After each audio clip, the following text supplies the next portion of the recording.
Just left a nail shop. And when I tell that lady did a mess out of my nails.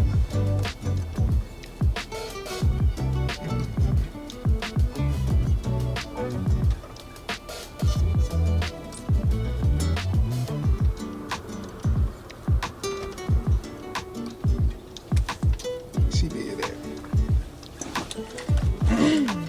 But now I just gotta run to Walmart to get some stuff for Kate. And it felt like it was something else I needed for the house, but I can't remember what it was. So I guess that means I don't need it.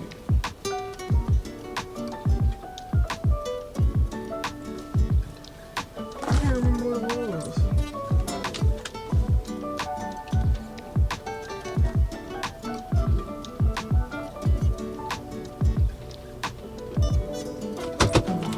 Oh, hi. I forgot this is a new vlog. Today is the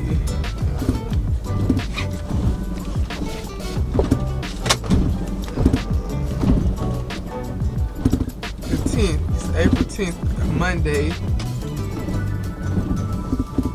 And welcome back to the channel. If you're not new, and if you are new, welcome. Today I just have to bake some cake layers. I can't got my nails did, and I gotta study. Well, not really study, but just do some quizzes, and that ain't really nothing. But cause it's not for a grade, it's just practice. So I guess it is study. I don't know. But I'm not gonna take y'all in Walmart because I only had to get like one thing. So there's no point in me taking y'all in there. Oh, I want to get some allergy medicine. I'm praying that these is allergies. I've never even had allergies, but my head stopped up. My throat kind of sore, but it's not sore to the point where like I'm just. I got a mouth breathe, and I just don't have no energy. Because I never had to deal with allergies. So if you have to deal with allergies and this is what it feels like, I'm sorry. I feel bad for you. But I took a Benadryl, 2 Benadryl last night, and my mama had some some congestion medicine she gave me.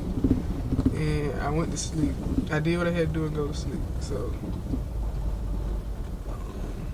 I'm going to try to stay up as long as I can today because I got class tomorrow. But thank God the time has changed. We don't got to be there till 9 o'clock.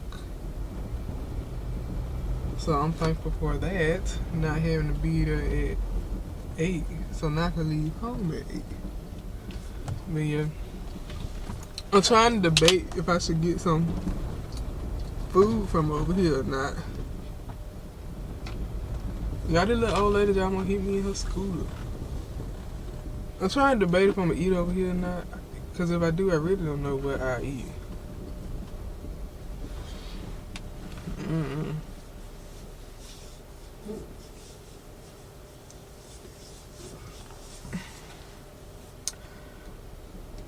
But I guess I'll make up my mind sooner or later. But I'm going to run in here. I'll talk to y'all probably when I get back home.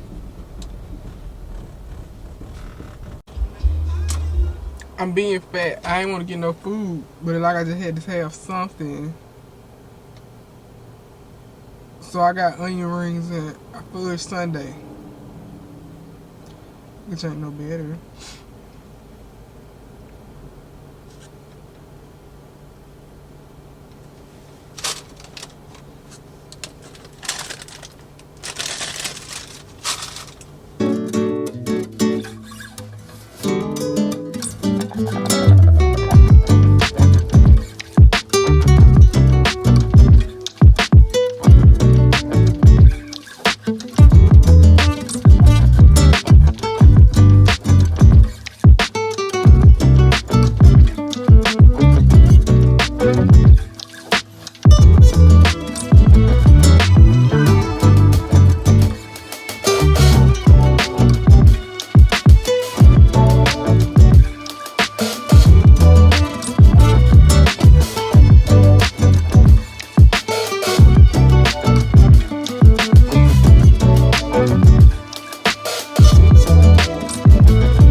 y'all why I just had a whole rant about what I read and I wasn't even recording.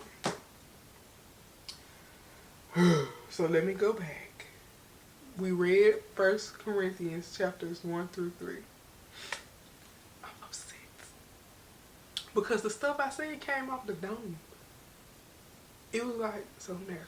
Well, since it was natural, I know the Lord give it back to me to tell y'all. Okay, but the first thing from 1 Corinthians chapter 1 verse 18. For the message of the cross is foolishness to those who are perishing, but to us who are being saved, it is the power of God. And a lot of times people who aren't following Christ or who haven't submitted to Christ, they feel like people of Christ are crazy or we doing too much. But we truly just know what's going to happen in the end times, and the route that we were going wasn't the right way we were supposed to go. And after we submitted to Christ, we fully understood what the purpose of what he did for us, dying on the cross, and all the burdens he bared for us to save our life, to give us a second chance to free us from sin. And they feel like it's foolish, but to us we know the true meaning. And until they submit and decide to live their life for Christ, then it's going to be foolish to them. They're going to think what you're doing crazy. They're going to think you weird because you don't go nowhere. They're going to think you lame because you don't go out and drink and smoke and party and fornicate and do all these kind of things. They're going to think you foolish because you don't want to do it. But you know in the end that those things aren't going to get you to heaven, and those aren't the way of Christ. And we know that him down on the cross meant more than what they know. And we're not about to let that go underappreciated, if you get what I'm saying. The second verse I wrote was chapter 2, verse 9. But it is written, eyes has not seen, nor ear heard, nor have entered into the heart of men the things which God has prepared for those who love him. And that just go to show like God has no limit to what he gonna do for us. And you showing your true love of God, know you truly love him, and you truly trying to live by his word, and you following what he say. And I know that from now, like the things God has did in my life, the changes he's made in me, and the stuff he done showed me, I wouldn't have never imagined that those things would have happened for me. And it just showed me that his word is true, like that there's no limit, and nobody even knows or have seen or heard the things that God has in store for those who love him. So believe that. Then I wrote chapter 2, verse 11 through 14, but I didn't write verse 13. 2:11 says, for what man knows the things of man except the spirit of man, which is in man? Even so no one knows the things of God except the Spirit of God. Now we have received not the spirit of the world, but the Spirit who is from God, that who might the things that have been freely given to us by God. And 14 says, but the natural man does not receive the things of the Spirit of God, for they are foolish to him, nor can he know them because they are spiritually discerned. And I feel like that's going to say like, a man, if your spirit is in the world, then that's what your spirit going to inherit. And if your spirit is in Christ, you're going to inherit the spirit of Christ. And it says the man that's in the world and has given his spirit to the world, he can't know the things of God. And only till we fully give ourselves to God, to where that's when we understand the things of God. And it told you that the people only, the man that gives his life to Christ and inherits the spirit only knows God. It says that only the spirit of God knows the things of God. And when we fully submit and give ourselves to Christ, we inherit the Spirit. So that's where our discernment comes in, and God gives us the ability to know the things that he wants us to know, and to discern through the things and the people and the situations we need to, and to know what we're doing is right or wrong, and to feel that guilt and the conviction from things that we're doing. Because if we didn't have that, it wouldn't even faze us. When we out living in the world and our spirit living free in the world, we just living foolishly. We don't know. But until we give our life to Christ, that's when we inherit the Spirit of Christ and the Holy Spirit. And that's when the things our eyes will begin to open. And I'm telling y'all, when you give your life to Christ, the spiritual things you're going to experience. From the warfare to presence and to beings and to discernment and dreams and wisdom and knowledge and visions and all that stuff. it's gonna blow your mind. Cause like I done experienced some stuff that I knew spiritual stuff, like spirits and stuff were real, but it's like it's on another level once you give your life to Christ. And a lot of people don't realize that. And but like it said, the spirit of man can't understand because he has given his spirit to man. But the man who gives his spirit, his life to Christ, he inherits the spirit. So then he knows he has the spirit of God within him, and God will not steer you wrong. And for chapters 4 through 6, I didn't write anything because to me, basically, it was just saying that you need to be aware of what you're doing and who you hang around and the things you do, because it lists all the things that God tells us not to do and say, who are you if you're still hanging around those type of people? Because sometimes, even though you are trying to live your life for Christ, but you're still hanging around those who are doing the things that Christ has brought you from, how you feel like you're going to get over when it's steady in your face and tempting you? And it's still testing you, and you still being around those who don't see a problem with doing it. It's going to make your journey even harder. And the belief of the people you hang around can hinder you also, because think about the man who was lame and couldn't walk. His friends lowered the bed down in the temple. And when they lowered his bed in the temple, it was their faith that they knew that Christ could heal him and he could walk. They lowered his bed down in that thing, and Christ told him, get up, pick up your bed, and get up out of here. That man got up and walked. So the people who you hang around do matter and weigh in on your life. So you can't try to advance if you continually hanging on to those who Christ are trying to pull you apart from. Everybody ain't meant to go where you're meant to go. And I feel like that's the hard part, and what holds us back a lot is we're scared to let go. We have to let go. Because if God is telling you to let go, he ain't telling you to let go for no reason. He not.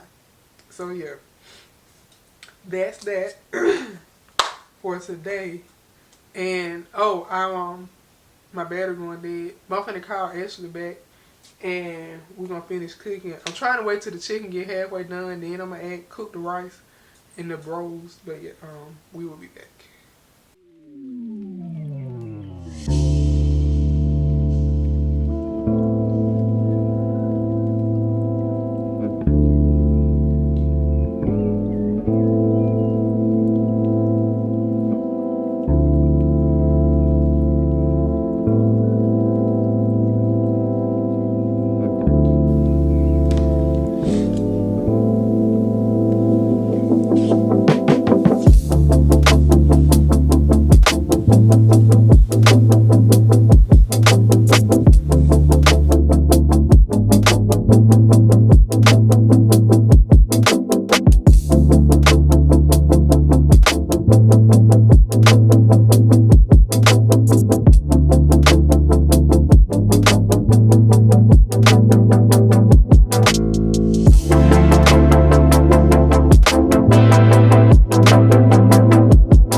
So, hey Daisy.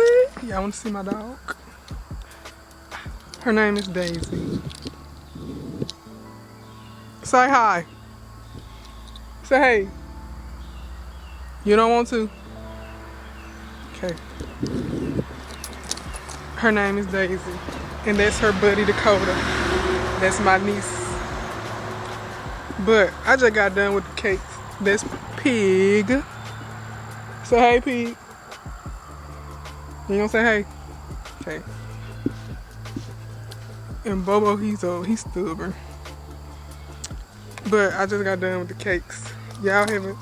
The camera went dead when I was making the cake, so I didn't even worry about like getting another battery to show y'all the rest. But I guess I'll show y'all the cakes when people come pick up tomorrow. Ugh. I feel like I need to soak. I'm trying to see why my voice sound like that. I ain't even been talking.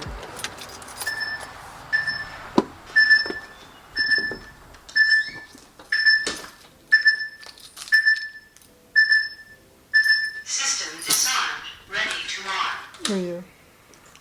I'm about to get in the tub. I wonder if she got some Epsom salt.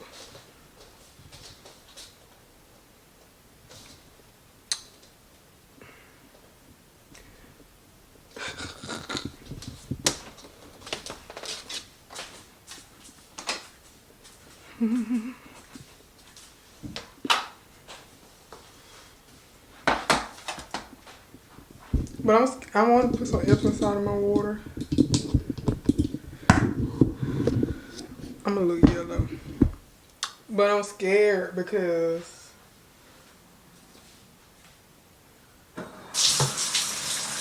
my lady friend can't take out those different soaps and stuff, if you know what I mean. So I don't know.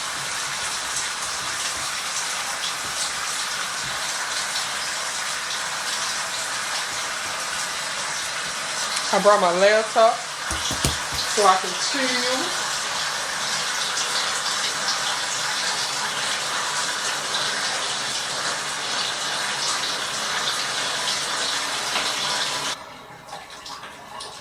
I gotta clean it out first. There's something wrong with the water. Cognitively controlled. I really love that language. Meaning that fear is in the mind. It's all in our head. But that does not mean that even if it's in our head, that it also doesn't serve a good purpose. It serves you to grab a weapon like a chair or a pulpit or something and fight back if need be. Meaning fear has an element of value. So just because fear is in the mind, it doesn't mean that it's unnecessary or that it's not real. Your fear usually has some basis in reality. And the reality of this whole situation is that Goliath was a legitimately, authentically dangerous man. Is fear as reality and illusion. Fear as reality and illusion. I heard a professor say that fear is cognitively constructed. I really love that language. Meaning that fear is in the mind. It's all in our head. But that does not mean that even if it's in our head, that it also doesn't serve a good purpose.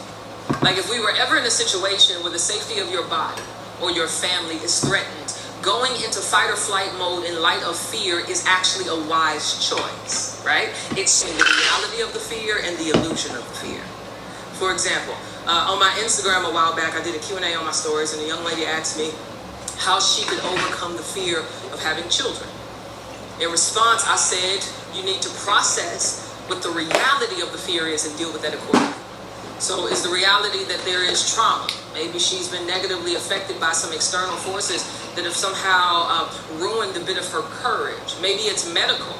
Carrying a child is so traumatic on a woman's body. There is perinatal and postnatal depression. There is miscarriage. There is pelvic floor damage. Like even now, I could do 6 jump. One of those concerns are real reasons to have fear. But alongside the reality of fear, we got to discern and recognize that the reality of the fear will quickly exaggerate itself, becoming an illusion. And when it becomes an illusion, what happens is whatever we are afraid of gets scarier than what it actually is. And the scarier it gets to us, the more limited we feel, and therefore we end up submitting to the fear rather than responding to it. Amen?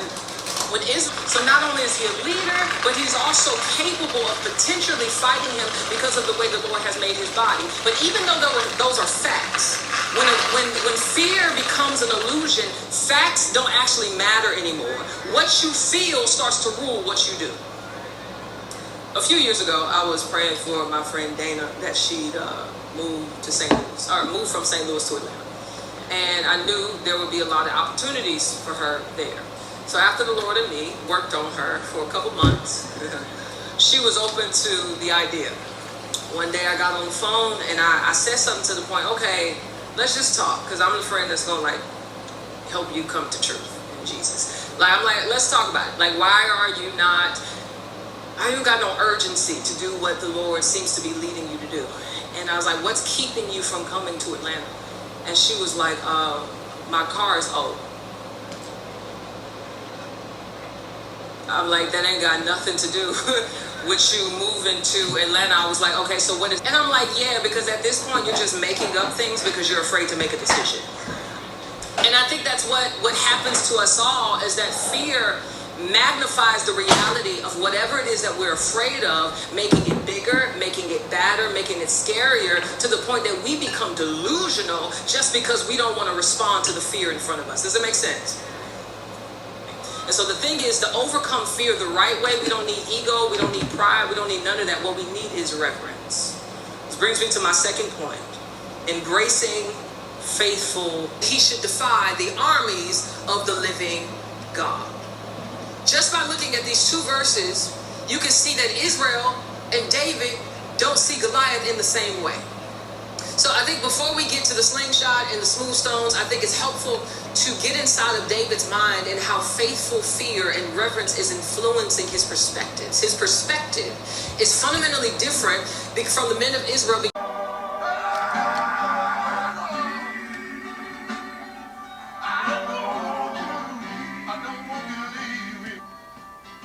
You don't have to tell him that loud, you tell him.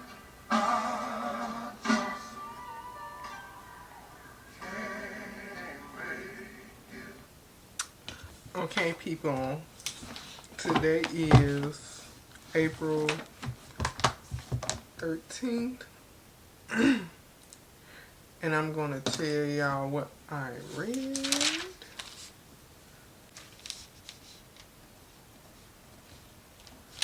Uh, 7:14.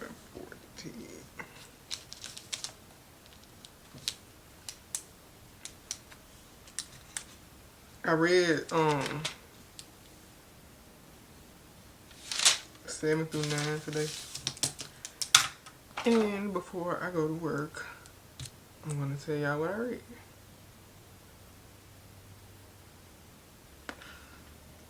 So here I am. Okay, so I wrote down chapter 7, verse 2 through 5. Nevertheless, because of sexual immorality, let each man have his own wife, and let each woman have her own husband.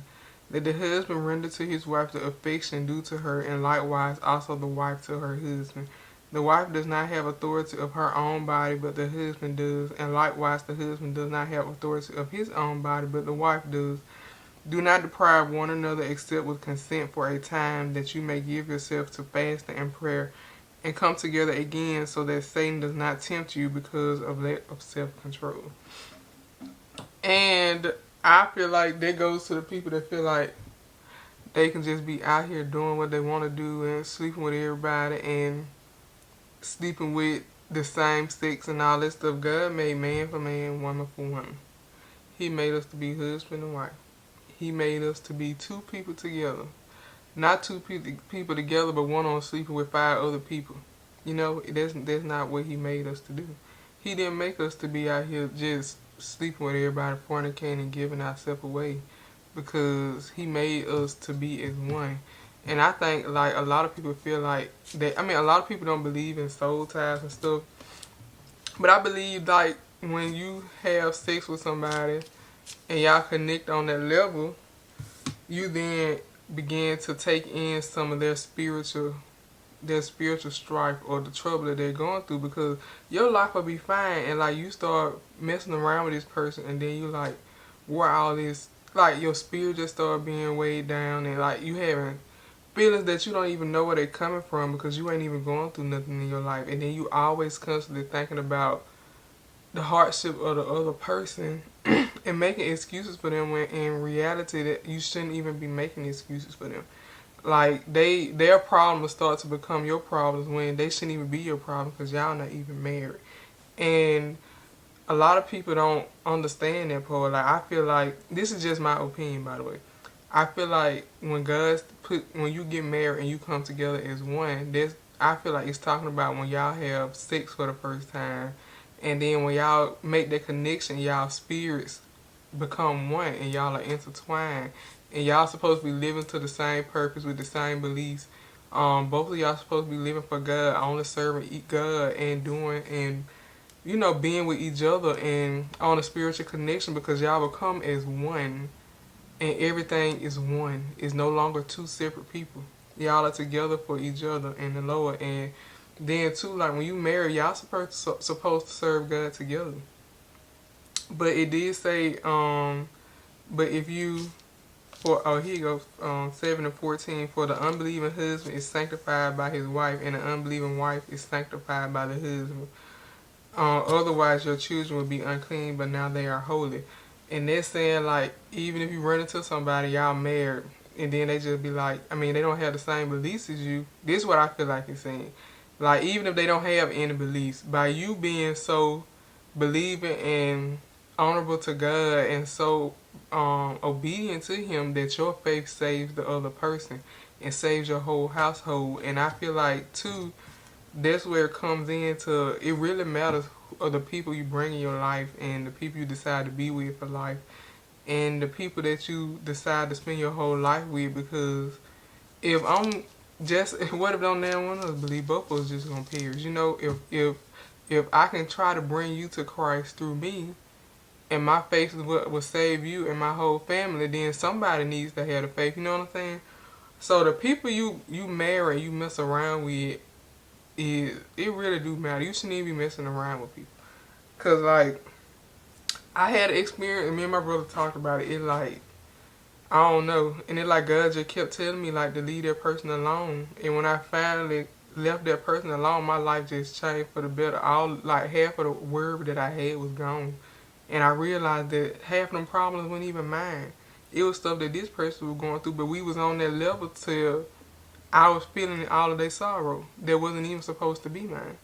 So yeah, y'all be careful out here. And then 8 and 10 says, for if anyone sees you have knowledge, eating in an idol's temple, will not the conscience of him who is weak be emboldened to eat those things offered to idols?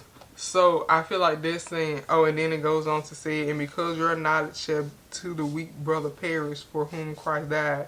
But when you thus sin against the brethren when you thus sin against brethren and wound their weak conscience, you sin against Christ.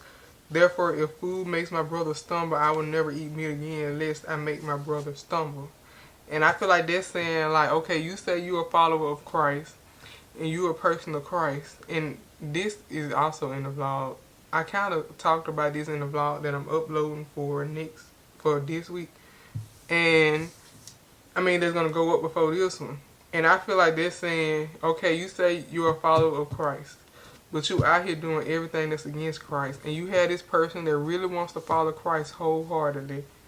And they're struggling because they're in between coming to Christ and the other part is giving up the things of the world. But they see you still doing all these worldly things and they feel like you're such a Christian or such a religious person that they're going to feel like, okay, well, if they for God and Jesus and they doing this, then it'll be fine if I do that. And that's making you, God will punish you for doing that because you're leading someone astray when you know that's not what you're supposed to do. So you have to be mindful, like, and a lot of times people come through Christ from seeing what you did and from seeing the changes that's been made in your life and the new person you are. So if they're looking up to you and you doing wrong while saying you in Christ, they're going to feel like it's okay because they don't know. half the time, a lot of people don't come to Christ from reading and doing for themselves. They come to Christ through other people. So if you're saying you're a follower of Christ, you have to be mindful that others are watching you, and God will punish you for leading His kids astray. And that's the word for today. And that's a good one. But yeah, I know I'm gonna leave home till 6 o'clock, but I'm gonna leave home at 5 o'clock today because I get my hair did Saturday, so I'm gonna go pick up the hair today because I know I ain't gonna feel like going to the hair store one morning when I get out. But then I have to go to the Monopolis and do all this stuff. So I'm just gonna go today. And my stomach hurting. I feel nauseous, but I know it because I ain't ate today. And I need to take my cold medicine. Yeah, I've been buying some of everything. I got these.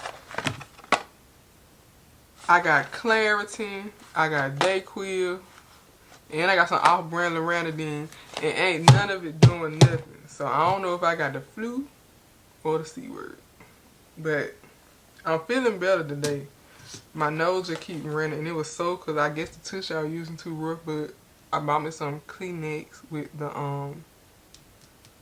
aloe in it. And they real soft so it won't, you know, do my nose too bad. But yeah. I'm about to put on my work clothes so I can run to the Monopolis. So I can leave from over there by 6. And then I'm going to pack my lunch after I get dressed. And then we're going to be out the door.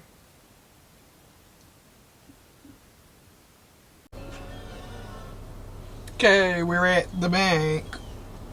Well, we made it to the Monopolis.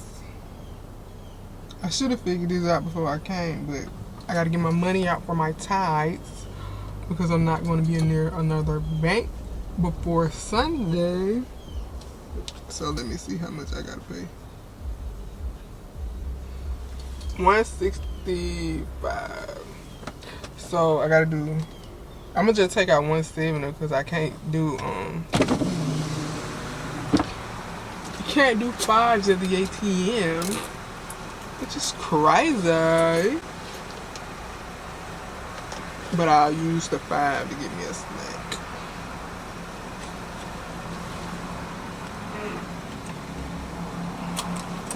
Pay your tithes, people. We don't care if you what they doing with the money. It ain't got nothing to do with you. You doing what you supposed to do. And yes, tithes can be more than money. It can be clothes, food. You can give to the needy. So yes, pay your tithes, people. Tithes. 10%.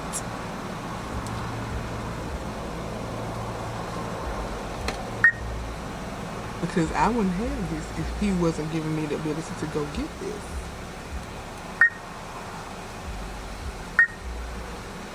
I'm about to crack. I just thought about I gotta get gas. I hate getting gas. Am I the only person that hate getting gas?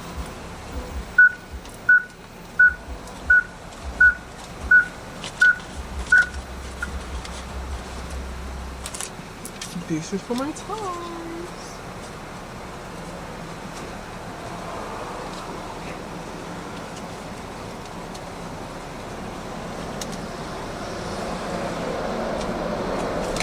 What I do with my wallet? I already put it back in my purse.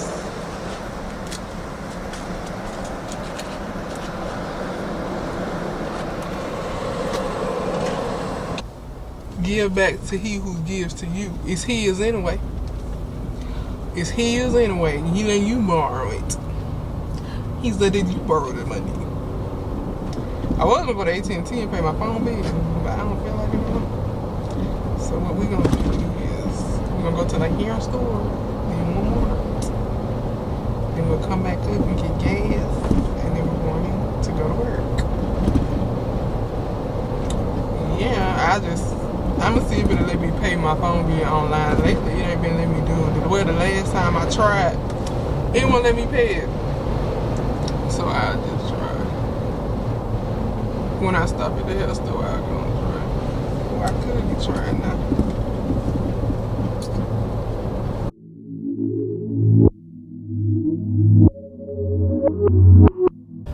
Yeah, I spent $161 in the hair store. Got in there and got carried away.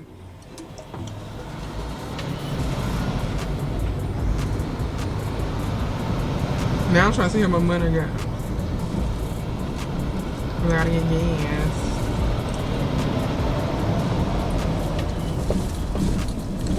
Okay. We still making it. Filled up. I need to go and put some money in my savings. Because I only had my phone bill was the only bill. Oh, I gotta pay. I only got 2 bills, but my phone bill went about $140 and the other one was only $100. I got my ties out. And I just spent $161. Gas gonna be about $65.70.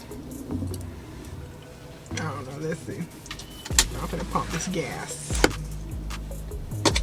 Oh, and when I come back, I'm gonna show y'all. While the gas pump, I'm gonna show y'all what we got from the gas store.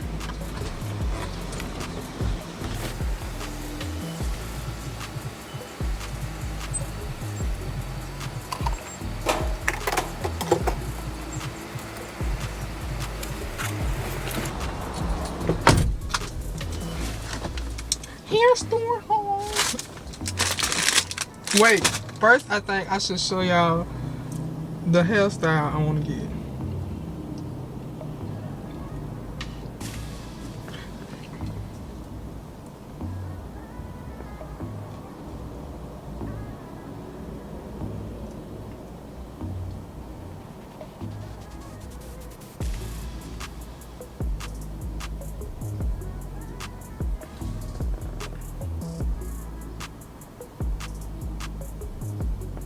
They didn't have the burgundy hair, so I got a little chili. So I mean they didn't have the silver hair, but like I don't wear color, so I was scared anyway. So I got burgundy, but to keep those waves, the waves to curl them out, I bought these because something in my head told me that these self-gripping rollers that the girls be wearing will work. But maybe I just bought them because I seen them on TikTok. And then I got some little faux mink lashes. I wanted the other ones, but these look cute and they don't look like too much. So I'm gonna try to put those on tomorrow. Well, I might wait. Well, yeah, tomorrow because hoping she gonna do my hair Saturday morning. Let me answer. I don't even know what time my hair appointment is. We at $47. Oh, it might not take but like 55 if you look. And I got, because I threw my hairbrush in the trash because it was, I didn't even realize these brushes was 2 different sizes.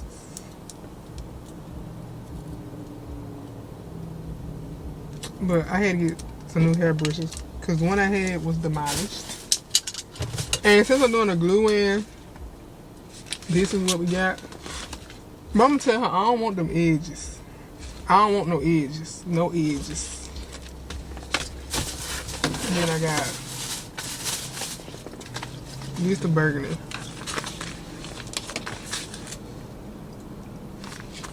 Can y'all see the burgundy?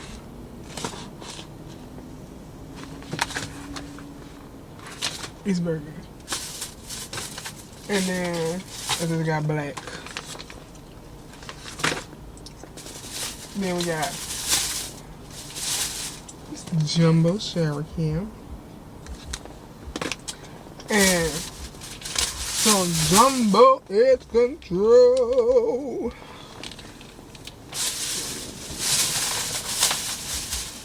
We didn't have time to go to Wally World, but I didn't need to go in there anyways because I would have been being wasteful. So that's that.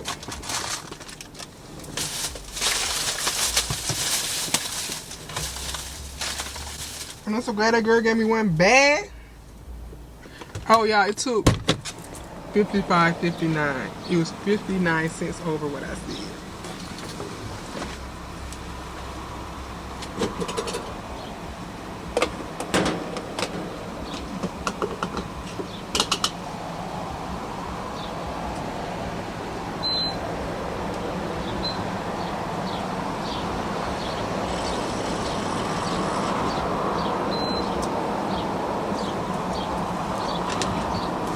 them gas pumps don't never give you a receipt. Oh, let me see.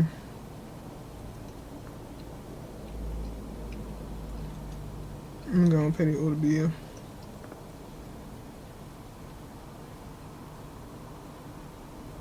And I need to put about $500 in my savings. What an app at?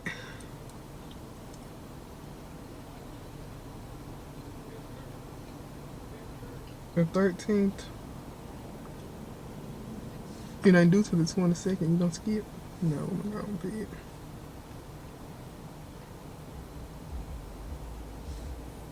Okay, so we can go. I'm gonna just get some chicken nuggets from Wendy's.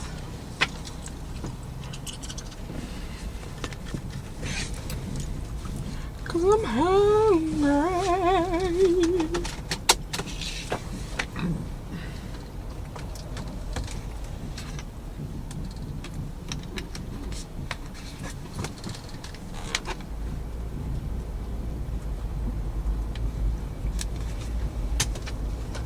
The little birdies better get out of my way.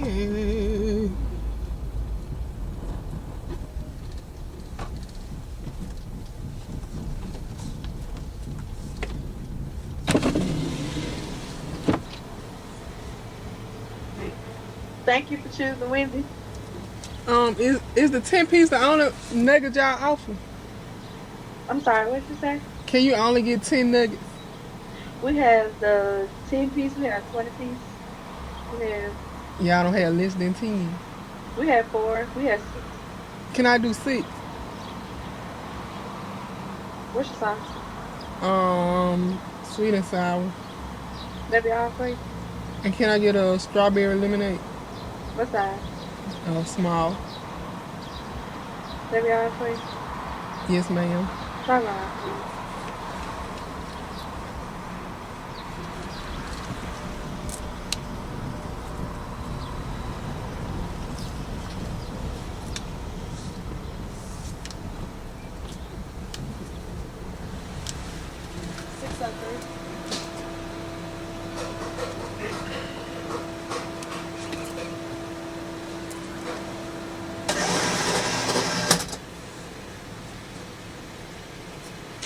I should have got some fries. Thank you.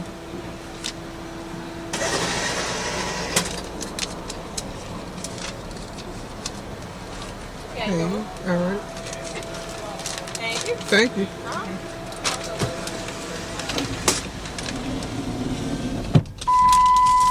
Fastest transaction ever.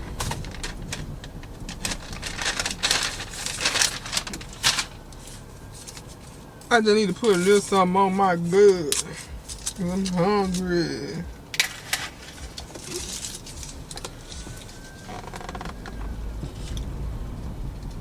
They got sirens and things.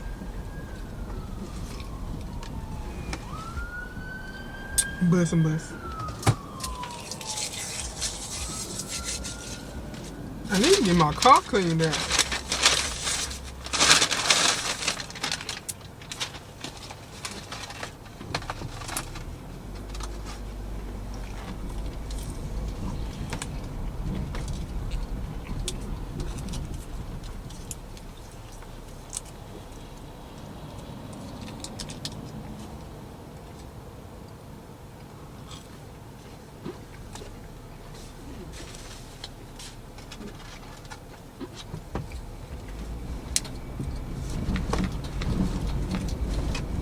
Yeah, I've been struggling trying to find somewhere to sit y'all all the time when y'all could have been sitting right here.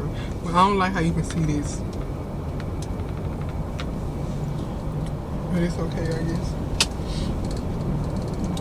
I guess it's okay.